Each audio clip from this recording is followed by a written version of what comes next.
এবারে জন্মদিনে বড়ি বেগমকে চমকে দেওয়ার একটা উপায় বার করেছি। উজির, বলো তো দেখি কি উপায়? নবাবের সাজিশের হদিশ পাওয়া আমার বুদ্ধিতে নাম বহুত বড়িয়া কোনো মতলব আছে। এবারে বেগমের জন্মদিনে বিরাট একটা উৎসব করব। সারা দেশ থেকে মহান মহান অতিথিদের নিয়ে আসা হবে। দুনিয়ার সেরা সেরা খাবার, সেরা সেরা গাইয়ে, সেরা সেরা বাজিয়ে, সেরা সেরা নাচিয়ে রাতকে দিন করে দেবে এমন রোশনাই। রেস্ট নাই। কি বললে? বহুত বড়িয়া আপনার সোচ, লেকিন মাফ করবেন হুজুর, রাজকোষের অবস্থা খুবই খারাপ। উৎসব করার মতো তো রেস্ট নাই জাহাপানা। কোনো কথা শুনতে চাই না। আমি হলাম গিয়ে বাংলার নবাব। আমি আনন্দ হই হুল্লোড় করবো না তো কে আর করবে? একদম ঠিক জাহাপানা, কিন্তু কর বসিয়ে টাকা তোলো। সব কিছুতেই কর বসানো আছে জাহাপানা। হাসি কান্না ছাড়া আর কোনো কিছুতেই কর বসানো যে বাকি নেই। তার ওপরেই কর বসাও। হাসি কান্নার ওপর কর? না, শীতকাল আসছে, বসাও বসাও কর হাঁচির ওপর। হ্যাঁ, হাতির ওপর কর? বসাও। ওরকম মুখ করে আছো কেন?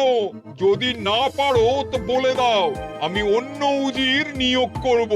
আমি আজই ঘোষণা করে দিচ্ছি, এবার থেকে হাতির ওপর কর দিতে হবে। হ্যাঁ, তো জানাব, এতে প্রজারা যদি ক্ষুব্ধ হয়? আরে বাবা, প্রজাদের কাজই তো মাঝে মাঝে ক্ষুব্ধ হওয়া। তা ঠিক হুজুর। আমাকে কদর করে এমন কিছু সন্ডা আছে, তাদেরকে কাজে লাগাতে হবে।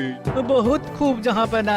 তাহলে হাঁচি গোনার লোকের ব্যবস্থা করে নি। ওই সন্ডারাই হাঁচি গুনবে।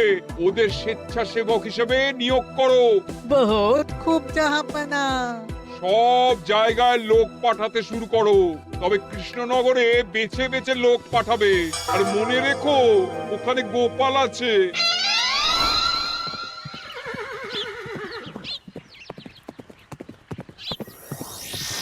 সব জায়গায় কর আদায়কারী পাঠিয়ে দেওয়া হয়েছে জাহাপানা। আপনার কথা মতো তাদের বলে দেওয়া হয়েছে যে আদায় হওয়া করের 10% তাদের বেতন হিসেবে দেওয়া হবে। সুতরাং কর আদায়ে কোনো ঢিলেমি হবে না। বহুত আচ্ছা, বহুত আচ্ছা।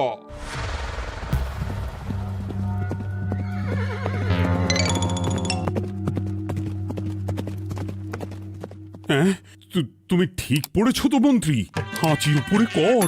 বলেন তো, আর একবার পড়ছি মহারাজ। আসলে এটা নবাবই মশকরা। আমাদের নবাব যে খুবই রসিক মানুষ তা তো আমরা দেখেছি।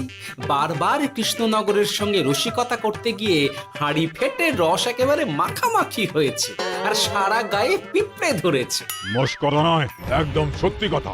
হাঁচির উপরে কর বসানো হয়েছে, আর আমরা হলাম নবাবের খাস হাঁচি গোনার দল। আমরা এই কৃষ্ণনগরে থিতু হয়ে বসলাম বটে। এবারে হাঁচি গুনবো আর মোহর আদায় করব। গোপাল, তুমি কি বলো?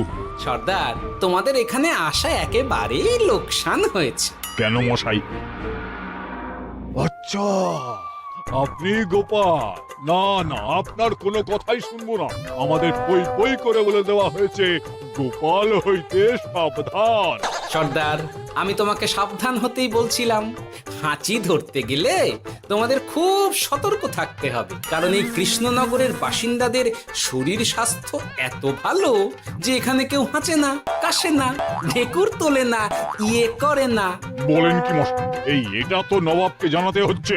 যাও যাও, এক্ষুনি মুর্শিদাবাদে ফিরে গিয়ে নবাবকে জানাও। ওরে, কেউ এদের যাওয়ার ব্যবস্থা করে দে। ওই তো হেঁচেছে। হাঁচি এক, পুরো এক মোহর। হাঁচি দুই, দুই মোহর। আরে, এটা তো হাঁচির বাচ্চা, এটা তো ধরলে চলবে না। কেন? হাঁচি হলেই তো হলো। কি করব সর্দার, লিখবো? দেখ, একবার গুনে যখন ফেলেছি পুরো ছাড়তে পারবো না। আধমোহর লেখ। এটা কাশি, কাশিতে কোনো করের কথা নেই। লেখ লেখ লেখ লেখ লেখ। হাঁচি তিন, পুরো এক মোহর। হাঁচি চার।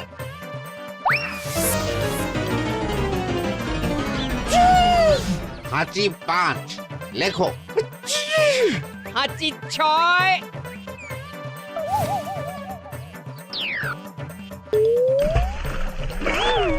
যা, যা কি রে, শুনেছিলাম কৃষ্ণনগরের মন্ত্রীটা মাথা মোটা, প্রমাণ হয়ে গেল। জল থেকে উঠবে যখন ঠান্ডা লেগে হাঁচি তো আরো বাড়বে। জলে বুড়বুড়ি উঠছে, বেটা জলের তলায় তলায় হাঁটছে। হাঁচি 7। এখনো তো ফিরলো না, বেলা গড়িয়ে দুপুর হয়ে গেল। ভাববেন না রাজামশাই, আমরা যারা যারা এখানে এসেছি সবাই ধড়িবাজ লোক। মন্ত্রীর হাঁচি নিংড়ে নিয়ে ফিরবে। ছি ছি ছি ছি ছি ছি ছি ছি ছি। কি হলো গোপাল? আমরা কৃষ্ণনগরের প্রবাদ প্রতিম আতিথেয়তার অসম্মান করেছি মহারাজ। কেন? কিভাবে? কখন? এখন মহারাজ, এখন এনারা সেই সুদূর মুর্শিদাবাদ থেকে এসেছেন, আর আমরা এতক্ষণ শুধু অন্য কথাই বলে চলেছি, এনাদের আপ্যায়নের ব্যবস্থা করিনি। তাই তো। মহারাজ, আপনি ব্যস্ত হবেন না। এই কে আছো? শোনো, এদের রাজ অতিথিশালাতে থাকার বিশেষ ব্যবস্থা করো। এদের খাবার যাবে মহারাজের পাকশাল থেকে। এদের সব সুবিধে অসুবিধে দেখার জন্য দাস দাসী নিযুক্ত থাকবে। চলো হে চলো। আরে দাঁড়াও সর্দার, হ্যাঁ বলুন। তোমাদের তো আবার গোপালের কথা শোনা বারণ। আমার ব্যবস্থায় বোধহয় তোমরা থাকবে না। বাদ দিন তো, আসলে ভয় ছিল আপনার বুদ্ধিকে, আর ভয় নেই। কেমন আগু পিছু বিচার না করেই বলে ফেললেন এখানে কেউ হাঁচে না। বুঝে গেছি, আসলে গোপাল হলো গল্প। চলো হে চলো, ও বড্ড খিদে পেয়েছে। প্রহরী, এই সর্দারের দলের বাকি লোকগুলো এলে এদেরকেও অতিথিশালায় নিয়ে যেও। হ্যাঁ, আচ্ছা।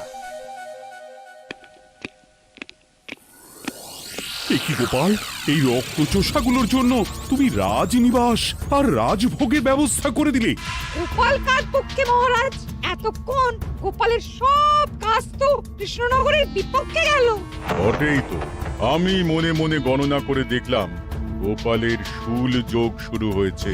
আগামী 1 যুগ ধরে গোপাল যেখানে থাকবে সেখানে রাহুর প্রকোপে দুঃখ দারিদ্র মহামারী একসঙ্গে এসে ধরা পড়বে। মহারাজ, গোপাল কখনো কৃষ্ণনগরের খারাপ ভাবেনি।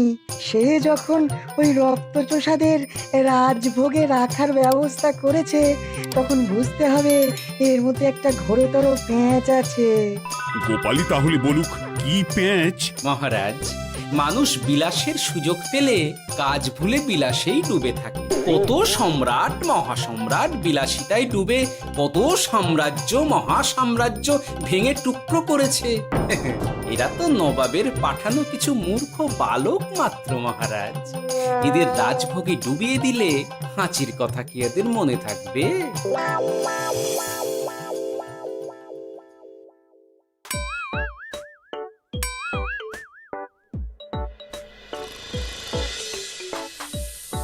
কি ব্যবস্থাপনা সব ঠিক আছে তো?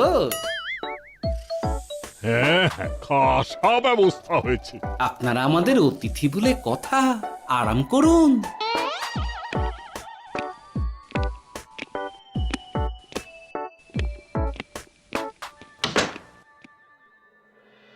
বিজ্ঞানী, তোমার এই দুমুখ আয়না আবিষ্কার তোমার জীবনের সেরা কাজ।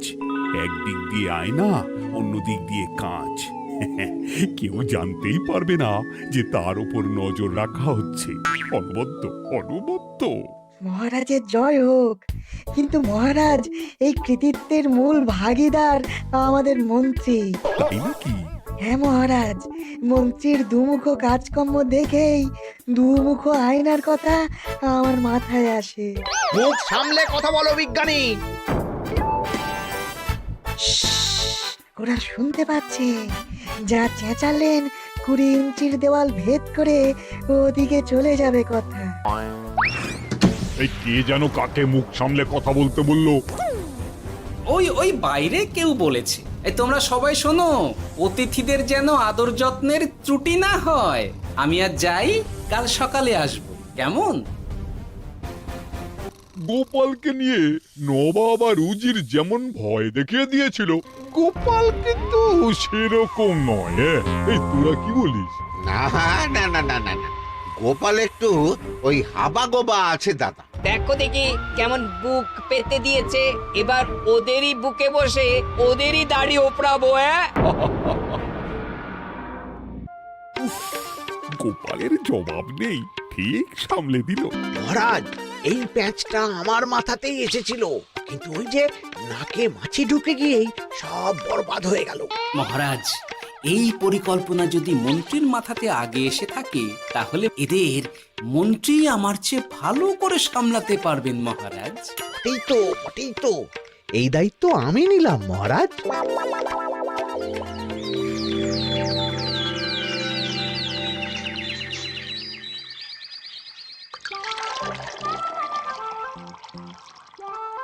আহা, সকালে ঘুম থেকে উঠে এই রকম বেলের পানা যেন স্বর্গের অমৃত।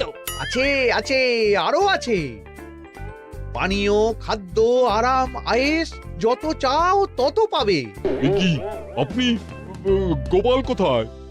মহারাজ বিবেচনা করে দেখেছেন যে মহামান্য অতিথিদের পরিচর্যার ভার গোপালের মতো একজন ভাঁড়ের পক্ষে বহন করা সম্ভব নয়, তাই এই দায়িত্ব আমাকে দেওয়া হয়েছে। কিন্তু কোনো কিন্তু নেই সর্দার, আমি যে খানা পিনা নাচা গানা আমোদ আহ্লাদের ব্যবস্থা করেছি দেখে তুমি চমকে যাবে। দেখা নয় বিজ্ঞানী, এবার শুধু কাজের সময়। কাল মন্ত্রীর উপর ওদের ভার ছেড়ে দিয়ে কৃষ্ণনগরের যে সর্বনাশটি করেছো, কোনো কাজ করে আর সেটিকে সামলানো যাবে না। হ্যাঁ, আহা, তোমার দেখছি মন্ত্রীর উপরে একটুও আস্থা নেই।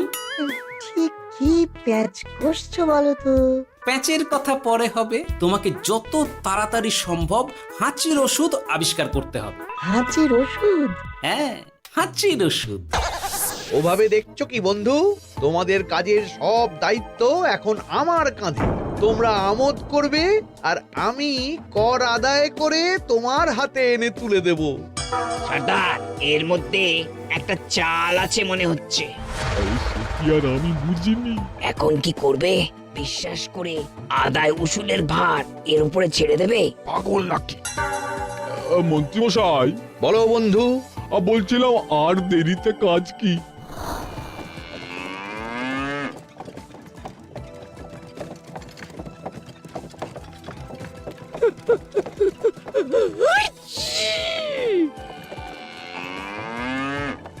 মন্ত্রী, লেখো হাঁচি এক।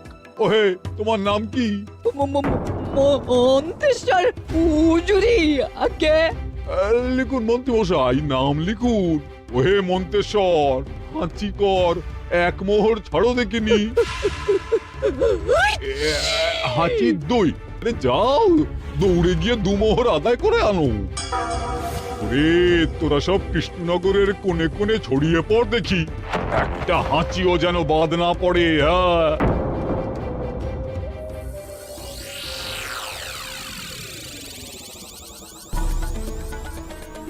এটা হুজুরে আলা বর্ধমান, খাম্বাস এবং কৃষ্ণনগর থেকে।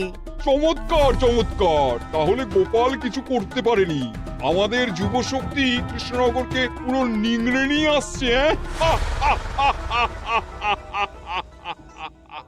মহারাজ কৃষ্ণচন্দ্রের একটা আবেদন আছে জানাব। এই হাঁচি করের 30% যদি ওই রাজ্যকে দেওয়া যায়, তাহলে আদায় উসুল আরো ভালো হবে। ওরা বলেছে যে আপনি যদি 30% দেন, তাহলে কর আদায় একেবারে জান লড়িয়ে দেবে। মঞ্জুর মঞ্জুর। আর একটা আর্জি আছে হুজুর, কৃষ্ণচন্দ্র কদিন বাদে নবাবকে কৃষ্ণনগরে আমন্ত্রণ জানিয়েছে। কেন? কৃষ্ণনগরের নবাব এবং তার উন্নয়ন উপলক্ষে এক মহোৎসব হবে। সেই সঙ্গে শহরে থাকা ইংরেজদের কাছেও নবাবের সৈন্য বলের এবং নবাব ও কৃষ্ণনগরের মধ্যে পারস্পরিক ভ্রাতৃত্বের সম্পর্কের বার্তাও পৌঁছে দেয়া যাবে। নবাবের অধীনস্থ রাজারা নবাবের শত্রু, এই রকম একটা ধারণা থেকে ইংরেজরা ইদানিং বেপরোয়া হয়ে উঠেছে, তাতে লাগাম উঠবে। বহুত খুব মঞ্জুর মঞ্জুর মঞ্জুর।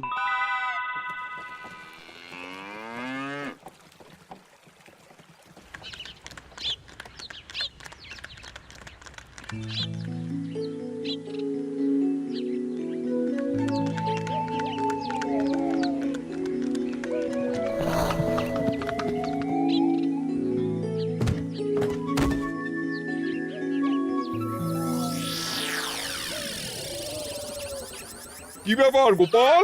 জাহাপনা বলুন, কি খিদমত করব? আমি যা বলবো তাই করবে। অবশ্যই জাহাপনা। क्या बात উজির, তুমি সাক্ষী, মহারাজ কৃষ্ণচন্দ্র আপনিও সাক্ষী। গোপাল আমাকে কথা দিয়েছে আমি যা চাইবো তাই করবে। গোপাল, তুমি আমার সঙ্গে মুর্শিদাবাদ যাবে। এখন থেকে আমার দরবারের বিদূষক হিসেবে থাকবে, কেমন? ওরে ওরে ওরে ওরে ওরে তোরা বাজনা বাজা। এখন থেকে গোপাল আর কৃষ্ণনগরের নয়, গোপাল মুর্শিদাবাদের।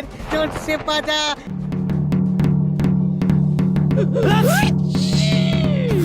কি হলো? হুজুর, মনে হচ্ছে আপনার সৈন্যদল হাঁটছে। হ্যাঁ? হুজুর, হাঁচিকরের বন্যা সব সৈন্য 10-12টা করে হেঁচে ফেলেছে। মানে প্রচুর মোহর হয়ে গেছে আর বাড়ছে বাড়ছে। আমার হাঁচি গোনার দল একটা হাঁচিও বাদ দেবে না। মোহর রাখার জন্য নতুন পোশাকখানা বানাতে হবে হুজুর। সর্দার, আমাদের হাঁচিগুলো কি খুলবো? হ্যাঁ, নিশ্চয়ই। একটা হাঁচিও যেন বাদ না পড়ে। চলুন হুজুর, আমরা এখানে দাঁড়িয়ে থেকে আর কি করব? ওরা হাঁচুক আর হাঁচি গুনুক। চলুন নবাব বাহাদুর, আপনার জন্য কৃষ্ণনগরের রাজাতীর্থ অপেক্ষা করছে। হুজুর, আমার মনে হয় আমাদের কৃষ্ণনগরে এখন আর দেরি করা উচিত হবে না। আমরা সোজা শহরের দিকে রওনা হয়ে যাই। শহরের ইংরেজদের শিক্ষা দিয়ে ফেরার পথে আমরা কৃষ্ণনগরের আতিথ্য গ্রহণ করব। সে কি? মহারাজ, নবাবের মতো কর্তব্যপরায়ণ ইনসানকে তার কর্তব্য পালনে বাধা দেবেন না। আমরা ওনার শহর থেকে ফেরার অপেক্ষায় থাকবো। ঠিক ঠিক, আমার এক্ষুনি শহরে যাওয়ার দরকার। ইংরেজরা সব নিয়ম কানুন ভেঙে চুরে যা ইচ্ছে তাই করতে আরম্ভ করেছে। উচিত সৈন্যদের ডাক দাও, চলো রওনা হই। কিন্তু জাহাপনা, আপনার সৈন্যদের থেকে পাওনা মোহরগুলো এতক্ষণে যা হেঁচেছে, লাখখানেক মোহর তো হয়েই গেছে। ওটা আমরা নিজেদের মধ্যে বুঝে নেব। কিন্তু ওই করের 30% যে কৃষ্ণনগরের পাওনা। পেয়ে যাবে। শহর থেকে ফিরি। আরেকটা কথা, হাঁচি কর ব্যবস্থা এখন থেকে উঠে গেল।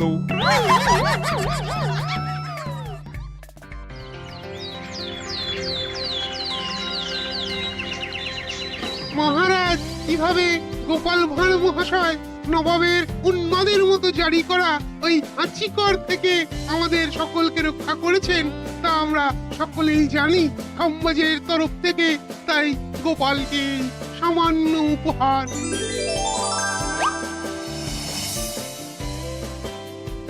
ওহ গোপাল, সত্যি তোমার জবাব নেই। কিছুই হতো না যদি না বিজ্ঞানী ওই হাঁচি চূর্ণ আবিষ্কার করত। এই উপহারের অর্ধেক কিন্তু বিজ্ঞানী। সবই তো বুঝলাম, নবাবকে সৈন্য সহ নিমন্ত্রণ থেকে সৈন্যদলকে হাঁচি চূর্ণ মাখানো চাঁদোয়ার তলায় ঢোকানো পর্যন্ত। কিন্তু চাঁদোয়া থেকে হাঁচি চূর্ণ ঝরে পড়লো কি করে, সেটাই তো বুঝলাম না। এটা তুমি বলো বিজ্ঞানী। শব্দের বাতাসে কম্পন তৈরি হয়। গোপালের হাততালিতে আমার ঘরের শাড়ি থেকে হাঁচির জন্য ঝরে পড়েছিল। এখানে চাঁদোয়া থেকে ঝরে পড়েছিল বাজনার শব্দে। কি ব্যাপার বিজ্ঞানী, তুমি এখন ছেলে খেলা করছো? হাঁচির ওষুধ হয়ে গেছে। মূল উপাদান তামাক, গোলমরিচ আর আলকুশির গুঁড়ো। কাজ হবে? হাততালি দাও। কাজ হলো। ব্যাপারটা কি হলো? ওই শাড়িটাতে হাঁচি চূর্ণ মাখানো আছে। তোমার হাততালির শব্দের কম্পনে ঝরে ঝরে পড়েছে। একবার নাকের কাছে এলে পিঁপড়ে থেকে পিশাচ হাঁচতেই হবে, হাঁচতে হবেই হবে। নবাব যদি বাজনা বাজাতে না বলতো। আমাদের বাজনদাররা তৈরি ছিল মহারাজ। যাক, সবই ভালোই ভালোই মিটে গেল। যার শেষ ভালো তার সব ভালো। ব্যাস, এখন শুধু একটাই কাজ বাকি। নবাবের কাছ থেকে করের 30% বাবদ পাওনা মোহর মুর্শিদাবাদে গিয়ে নবাবের কাছ থেকে তুমি নিয়ে আসবে। আচ্ছা মহারাজ।